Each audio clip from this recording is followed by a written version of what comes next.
The alien warrior lay half buried in it, armor split open, violet blood steaming against the cold dirt. The sky above the farming colony burned with the dying echoes of a space battle, fading contrails, broken light, silence where thunder had been. Her pulse throbbed in her ears. Every breath felt like draw like knives into her chest. This is how conquerors die, she thought, alone, unseen, unremembered. Her species had crossed stars for centuries, leaving conquered worlds in their wake. Cities fell, fleets burned. The galaxy learned to whisper their name like a curse. She had been a blade in that darkness, feared, undefeated, ruthless. Until now, her crashed ship lay in pieces nearby, hole torn open like a gutted beast. The emergency lights flickered, then died. With them went her last hope of calling her fleet. She closed her eyes. Let the void take me. Heat touched her face, not the clean burn of plasma or the searing kiss of weapons fire, but warmth, gentle. Her eyes snapped open. A human sat a few meters away, crouched beside a small fire. Flames licked upward, orange and steady, illuminating a circle of calm in the wreckage, strewn night. A battered cooking pot rested over the fire. The human stirred it with a stick, humming, no weapon in his hands, no armor on his body, just worn boots, rough clothes, and eyes that lifted to meet hers without flinching. Oh, he said softly, noticing she was awake. There, you're alive, that's good. Her muscles screamed as she tried to move. Instinct surged. Kill, escape, dominate. But her body refused. Pain drew down the command. She bared her people what her people called a warning smile. She rasped, her voice a broken snarl. You should run. But he blinked, then shrugged, probably. But you look like you're dying, and I was already cooking. She stared at him, mind stuttering. He knows what I am. He must know. Her kind's banners had flown over 100 fallen worlds. Humans had fought them too, bravely, desperately, and lost more than they'd won. The galaxy had cataloged humans as stubborn, emotional, fragile in war. So why wasn't he afraid? I'm your enemy, she said. My people burn your colonies. Yeah, he replied, poking the fire. Yours burned the one 2 valleys over. Took my cousin's farm with it. The flames crackled. The pot bubbled. She waited for rage, for hate, for the sharp edge of revenge. Instead, he dipped a cup into the pot and set it near her hand. Carried the scent of roots and herbs, simple food, warm, real. You haven't eaten, he said, or drunk. You're in shock. If you pass out again, you might not wake up, but her mind reeled. Is this a trick, a poison? She scanned the area for hidden soldiers, traps, drones. There were none, just fields, distant low lights from farming domes, and the quiet crackle of fire. I could kill you, she whispered. He met her gaze. His eyes were tired, yes, but steady, grounded in something deeper than bravado. Yeah, he said, you probably could, but you're not doing great right now. Something twisted in her chest. Not pain this time, but a strange, sharp pressure, no fear, no submission, just presence. Slowly, against every doctrine drilled into her since she could stand enough, she lifted the cup with trembling fingers and drank. Warmth spread through her, chasing the cold that had settled into her bones. The broth was thin, but rich with care. She hated that it felt like mercy. He tended her wounds with clumsy but gentle hands, using strips torn from his own jacket when her armor resisted cutting. Each time he touched her, she tensed, ready for violence that never came. My name's Ely, he said at one point, tying a bandage. You got one. She hesitated. Names were not given to enemies. Names were power. Cathara, she said finally. He tested the sounds on his tongue, awkward but earnest. Cathara. All right, nice to meet you, Cathara. Nice to meet you. Her mind echoed, stunned. Her internal monologue spiraled. He should be terrified. He should spit at me. He should curse my kind and leave me to die. Instead, he fed the fire, refilled her cup, sat nearby, not too close, not too far, keeping watch over the dark. Why? She asked, her voice weaker now, stripped of its usual command. Why what? Why help me? He thought for a moment. The fire reflected in his eyes like small suns. Because you're here, he said, and you're hurt. And if I let you die, I become someone I don't want to be. The words struck deeper than any blade. Her people believed mercy was weakness. Compassion was inefficiency. Kindness was a flaw to be cut out before it slowed conquest. Yet here it was, raw and stubborn and unashamed, standing in front of her. You know my kind will return, she said. Thee will burn this place. Kill you maybe, Ellie said, but not tonight. A silence fell between them, heavy and alive. For the first time in her life, Carthara felt the ground beneath her not as a battlefield, but as a home someone was protecting. Days blurred into one another. He brought water. He brought food. He spoke to her as if she were a person, not a monster. When her pain surged, he stayed until it ebbed. When nightmares racked her sleep, she woke to the sound of his quiet humming, grounding her in the present. Her internal monologue softened, changed shape. Why does he care if I live? Why does his voice steady me? What have I been all these years, if not a weapon? You humans are strange, she admitted one evening, watching the stars over the fields. You fight wars you cannot win. You show mercy to enemies who will destroy you. Ailey smiled faintly. We win in other ways, though. She scoffed, then winced as the motion pulled at her wounds. You think feelings will stop fleets. No, he said, but they stop us from becoming fleets. The words lodged in her mind echo. When her strength returned enough for her to stand, she looked at her shattered ship. The symbol of her people lay cracked and broken in the dirt. Her fleet would come. They always did. The old Carthara would have welcomed them, reported the colony, finished the conquest. But the old Carthara had never been given water by an enemy, had never been treated as more than a weapon, had never seen strength express gentleness.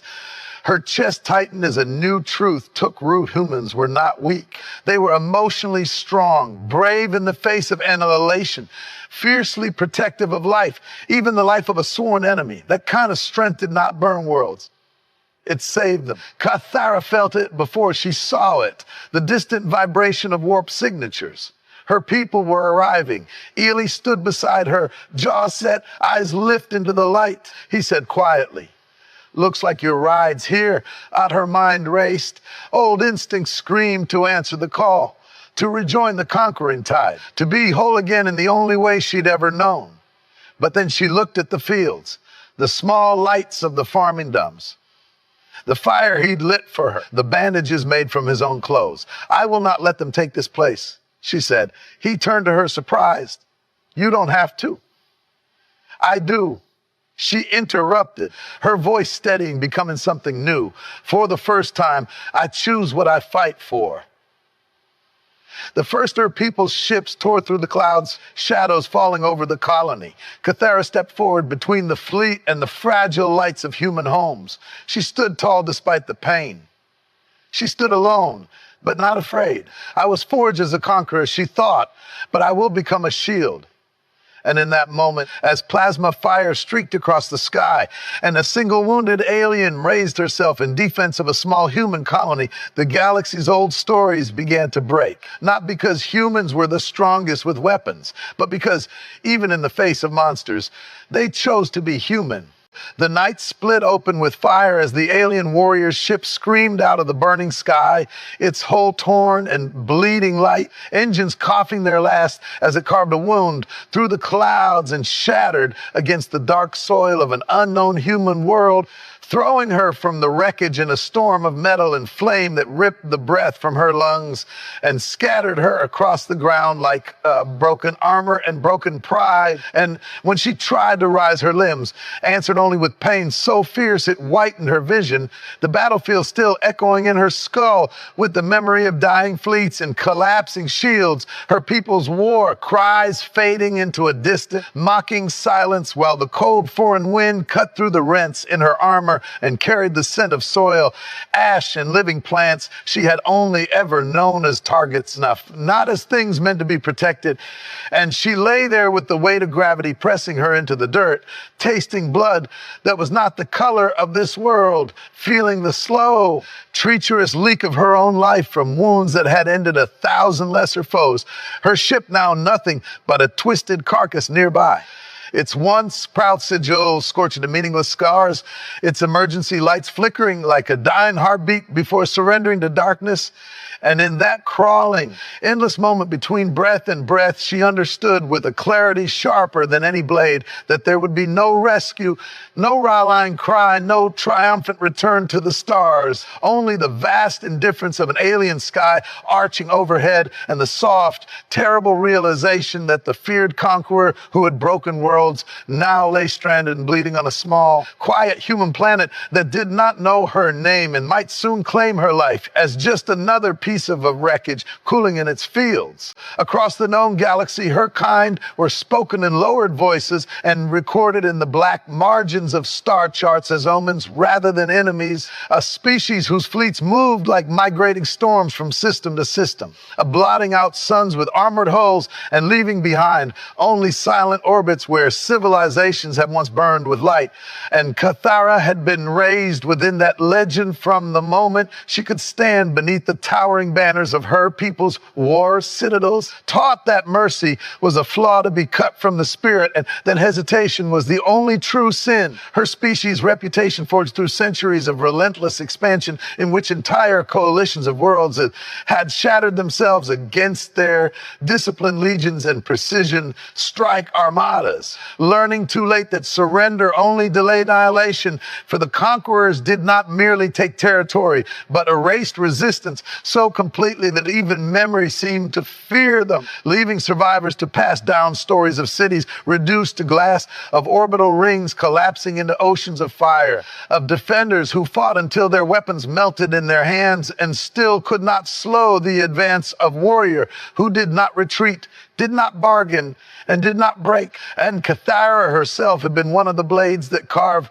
that reputation into living history, her armor bearing the etched kill marks of fallen champions from a dozen species. Her name logged in enemy databanks as a priority threat to be eliminated on sight, a commander whose arrival in a war zone meant the end of all negotiation and the beginning of extinction-level tactics, so that when her people's sigils appeared in a system, trade routes emptied, evacuation beacons screamed, and governments either fled or turned their weapons on their own citizens in desperate attempts to slow the inevitable. And for the galaxy had learned through bitter, burning experience that the conquerors did not come to rule, they came to end. And the knowledge of that truth had shaped entire eras of policy, alliances, and fear, making Cathara's presence synonymous with ruin, her silhouette against a burning sky, the last image countless worlds ever knew. The pain reached a point where it was no longer a sharp edge, but a vast, consuming tide that swallowed thought itself. Enough. And Cathara lay amid the cooling wreckage of her ship with the alien wind whispering across her torn armor and the unfamiliar stars blurring into streaks of cold light above her, each breath scraping through her chest as if her lungs were filling with fire and ice at once. Her vision dimming at the edges while the emergency systems in her armor flickered and died in quiet succession like fallen sentinels. And for the first time in her long life of war, there was no command to give, no formation to rally, no enemy to strike back at. Only the heavy certainty of stillness closing in around her as the ground leached warm from her body and the night pressed closer with the patient indifference of a world that did not know her victories or her crimes. Enough. And in that narrowing tunnel of sensation, she felt the last stubborn rhythms of her heart falter against the damage within her, each beat slower than the one before. Her thoughts drifting not to glory or conquest, but to the empty spaces left behind by the world she had helped erase, to the countless faces that had looked up at her in terror. Enough. To the cities that had fallen silent to her command, and the weight of those memories settled on her chest heavier than any fallen debris. Feel enough until the effort of holding on like no other battle, she no longer had the strength to fight, and with a long shuddering exhale, she let her gaze soften and her muscles go slack, surrendering the tension that had carried her through a lifetime of survival, allowing the cold to seep deeper into her bones as the sounds of the world faded into a distant hush, her awareness thinning to a single fragile thread. And in that fragile quiet, she closed her eyes, not in defiance, but in weary acceptance, believing that this dark, unfamiliar soil would be the last ground she ever touched. that the galaxy which had feared her would never know where she had fallen, and that her story would end here, alone beneath a foreign sky that offered neither judgment nor mercy, only the vast, unfeeling silence of an ending she could no longer escape. Kythera's eyes fluttered open, and the first thing she saw was a warm glow slicing through the darkness, soft and steady. Not the harsh flare of an emergency beacon or the cold gleam of a search drone, but the quiet, deliberate flicker of a small fire burning in a simple metal pot, smoke curling lazily into the night air, and beside a human crouched on the ground, hands busy stirring whatever meal simmered over the flames. Utterly calm, utterly unarmed, and utterly incomprehensible to her, she tried to push herself up, her body screaming with pain, and instinctively scanned for weapons or traps, expecting at any moment a blade or rifle to be leveled at her as a reflexive defense. Yet there was nothing. Only the human's face illuminated by firelight, features lined with exhaustion but not fear, eyes lifting briefly to meet hers with a casual, neutral curiosity that struck her deeper than any surprise attack ever could, as if she were nothing more threatening than a stray animal caught in the brush. And the contrast was unbearable, a dissonance that made her mind reel, because she, Kythera, the feared warrior whose name alone silenced planets, whose fleet had obliterated entire worlds without hesitation, who had been trained to expect terror in the eyes of every lesser species, now faced a creature who did not even flinch, who did not scramble, who did not cry out. And yet he was not frozen with disbelief either, merely continuing to stir his pot, humming softly under his breath, the mundane cadence of his actions as natural as breathing. And the smell of cooked root and fire-tinged vegetables reached her through the haze of pain and blood, a scent so ordinary it was disarming, so human if it almost felt like an insult to everything she had ever believed about life in the galaxy. And her claws twitched uselessly in the dirt, her teeth bared in reflexive caution. Yet nothing happened, no ambush, no attack, only the rhythmic sound of a human preparing a meal in the shadow of her shattered ship. And in that moment, Kythera felt something foreign stir inside her, a mixture of disbelief, confusion, and a reluctant awareness that the galaxy she had known, defined by conquest and fear, might be far more complicated than the lessons her people had drilled into her from the moment she could hold a weapon. And she could not reconcile how this human, small and fragile, looking by all the measures of her kind's standards, could stand so utterly unafraid while her own body lay broken, bleeding, because the rules of intimidation, the laws of terror that governed her existence, seemed to have no effect here. And for the first time since she had been trained to dominate or destroy, Kythera was forced to confront something entirely unknown, that not every living creature met fear with fear, and that perhaps some did not even recognize it as an option. Kythera's claws twitched, the reflexive urge to strike almost overwhelming, but the human did not flinch or retreat. Instead, he moved slowly, deliberately, as if aware of her strength but unafraid of it, and he placed a battered metal cup filled with water into her trembling hands, the liquid warm against her bloody fingers, then spooned a thin broth into the same hands without hesitation, speaking softly, almost conversationally. Drink. You need it. And the words were strange, alien in their casualness, because no one had ever addressed her as anything other than a threat or an instrument of war. Yet here he was treating her not like a creature to fear, not like the conqueror who's echoed in dread across countless star systems, but like someone fragile in need, someone human, and as though her pain and her survival mattered in and of themselves. And Kara froze, unsure whether to recoil, attack, or simply collapse under the impossibility of the gesture. For she had grown accustomed to fear, to terror reflect back in the eyes of her victims, and this calm, unshaken presence unsettled her more than any battle ever had. He knelt beside her, tearing strips from his own jacket to bind the worst of her wounds, his hands careful but firm, methodical yet gentle, and she felt the sting of the cloth against open flesh, the pressure of his touch oddly grounding, yet her mind reeled with confusion and suspicion.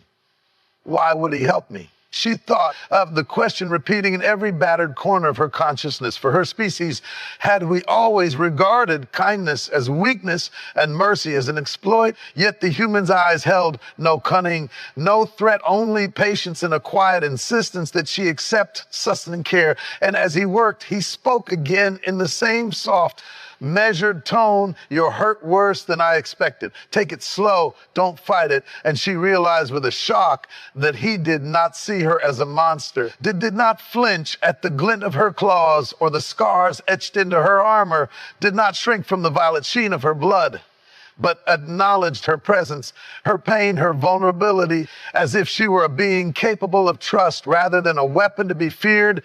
And with each careful gesture, each word offered without coercion or judgment, Kathara felt something inside her begin to shift, a slow erosion of the wall she had spent lifetimes building around her instincts, a creeping, almost painful awareness that humans, enough for all their apparent fragility, possessed a kind of courage she had never encountered before. The courage to meet the terrifying unknown, not with violence or fear, but with patience, attention, and an unspoken insistence that life itself was worth preserving, even when faced with the most lethal predator in the galaxy. And as she drank the broth, he held to her lips, felt the warmth seep through her battered body, and let his hands press against her torn flesh to bind and clean the wounds she had assumed were fatal. She realized that perhaps the galaxy's understanding of strength was incomplete, that true courage was not always found in conquest or domination, but sometimes in the quiet and feel enough, unwavering in choice to save rather. And for the first time in her life, Kathara hesitated to strike, hesitated to fight, and began to consider that this fragile, unarmed human might hold a power far greater than any fleet, any weapon, any reputation she had ever wielded.